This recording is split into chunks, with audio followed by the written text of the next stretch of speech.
और अब खबरें तफसील से। शिवसेना ने इत्तेहाद पर बीजेपी को धमकी दी है। उसने साफ कर दिया है कि इत्तेहाद हो या न हो उसकी परवाह नहीं है। शिवसेना का बस इतना कहना है कि महाराष्ट्र का अगला वजीर आला शिवसेना से होना चाहिए। शिवसेना का कहना है कि अगर 2019 में हुकूमत बनती है तो उसमें उसका अहम रोल होगा। शर्त नहीं है, ये शिवसेना का बहुत बड़ा 2019 का मिशन है। ये हमारा मिशन है, ये शर्त नहीं है। ये हमने कहा है पहले भी कि चुनाव के बाद मुख्यमंत्री शिवसेना का होगा। जब हमने ये चुनाव अपनी ताकत पर लड़ने का ऐलान किया था तब हमने कहा है, तब अलायंस की बात नहीं थी। मेरे पार्टी का अगर हमको लगता है कि हमें पूरा विश्वास है, आत्मविश्वास है जीतने का, तो मुख्यमंत्री हमारा ही होगा। मुंबई से हमारे नुमाइंदे अमित इस वक्त हमारे साथ जुड़ चुके हैं। अमित, आपसे जानना चाहेंगे, शिवसेना की तरफ से बहुत बड़ा बयान सामने आया है। काफी अरसे से देखा जा रहा है शिवसेना जो है तनकीद करती आ रही है बीजेपी को, और अब साफ तौर पर बयान दिया है कि अलायंस की बात नहीं है, लेकिन अगर महाराष्ट्र का अगला वजीर आला जो है वो शिवसेना से ही होना चाहिए। साफ तौर पर शिवसेना ने बीजेपी को ये गाइडलाइन दी है। देखिए, निश्चित तौर पे संजय राउत ने ये साफ कर दिया है कि अगर गठबंधन होगा तो 1995 के फॉर्मूले के तहत ही होगा। अब हम आपको बताते हैं कि आखिरकार 1995 में क्या फॉर्मूला जो है बना था। देखिए, 1995 की अगर बात की जाए तो उस समय जो है 1995 में महाराष्ट्र में शिवसेना और बीजेपी की सरकार बनी थी, जिसे नेतृत्व गठबंधन के मुख्यमंत्री मनोहर जोशी ने दिया था, और शिवसेना गठबंधन की प्रमुख साझेदार थी।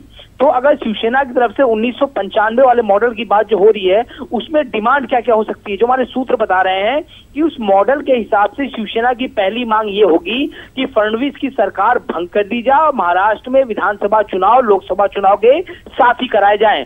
और सेना की दूसरी मांग ये होगी कि अगर बीजेपी उसके साथ गठबंधन करना चाहती है तो उसे मुख्यमंत्री पद पर शिवसेना का दावा कबूल करना होगा।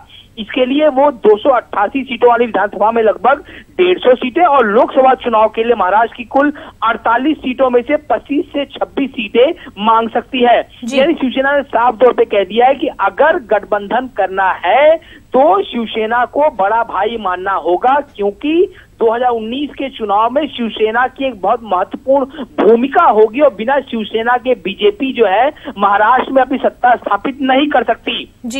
दूसरी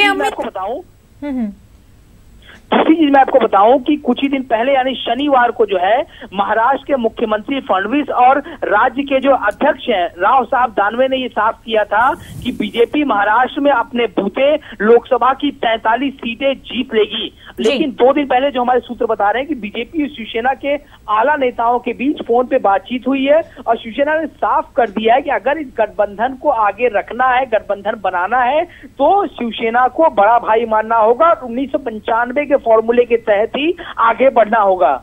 अमित, एक तरफ तो शिवसेना कह रही है कि वो अकेले चुनाव लड़ेगी और दूसरी तरफ कह रही है कि अगर अलायंस हुआ तो उनकी कुछ शर्तें हैं, गाइडलाइंस प्रॉपर दी हुई है, और साथ ही उन्होंने सिर्फ शिवसेना के अलायंस की बात नहीं की है, एनडीए की बात उन्होंने की है कि एनडीए में जितने भी अलायंस में आते हैं, जितने भी स्टेट की पार्टीज आती है, वो अगर एनडीए हुकूमत में आती है तो वो सारे अलायंस के जो भी पार्टीज है उनको सीएम बनाया जाए उनकी स्टेट्स में। इस तरह की साफ गाइडलाइंस शिवसेना ने दी हुई है। देखिए, उन्होंने साफ तौर पे कहा कि अलायंस का मतलब क्या होता है। अलायंस का मतलब होता है कुछ पाने के लिए जो है कुछ खोना पड़ता है। तो ये साफ है कि एनडीए के सभी घटक दल चाहते हैं कि मोदी जी ही प्रधानमंत्री बने, लेकिन आपको जो है सहयोगी पार्टियों को साथ में लेके चलना पड़ेगा। उन्होंने एक उदाहरण भी दिया यहाँ पर कि अगर अकाली दल को आप पंजाब में लेके साथ में चलते हैं तो सुखबीर सिंह बादल को ही सीएम कैंडिडेट आपको घोषित करना पड़ेगा, और इसी तरह जो है यहाँ पे महाराष्ट्र में आपको शिवसेना को ही मुख्यमंत्री पद देना पड़ेगा। उन्होंने एक बात और कही कि जैसे नीतीश कुमार जो है एनडीए के साथ में, लेकिन बिहार में नीतीश कुमार मुख्यमंत्री है, तो इसी फॉर्मूले के तहत दूसरे राज्यों में अलायंस पार्टी को आपको साथ में लेके चलना है तो उनके पार्टी के उम्मीदवार को ही मुख्यमंत्री घोषित करना पड़ेगा, नहीं तो आपकी हार निश्चित है। अमित, बीजेपी का कोई रद्द-ए-अमल इस पूरे बयान पर आया है अभी तक? देखिए, अभी तक बीजेपी के आला नेताओं से हमारी बातचीत चल रही है, लेकिन वो कुछ भी इस मुद्दे पे कहना नहीं चाहते हैं, क्योंकि मैं आपको बताऊं कि दोनों ही पार्टियां बहुत ही नाप तोलकर जो है बात कर रही है मीडिया में। चूंकि संजय राउत ने आज बहुत बड़ा बयान दे दिया है, तो हम ये उम्मीद करते हैं कि शायद बीजेपी का कुछ पक्ष सामने आए, क्योंकि बीजेपी जानती है कि बिना शिवसेना के महाराष्ट्र में सत्ता स्थापित करना ये उसके बस की बात नहीं हो सकती है। इसलिए दोनों पार्टियों को एक होना पड़ेगा। अब देखना ये होगा कि किस फॉर्मूले के तहत दोनों साथ में आते हैं। जी अमित, बहुत बहुत शुक्रिया आपका तफसीलात फराहम करने के लिए।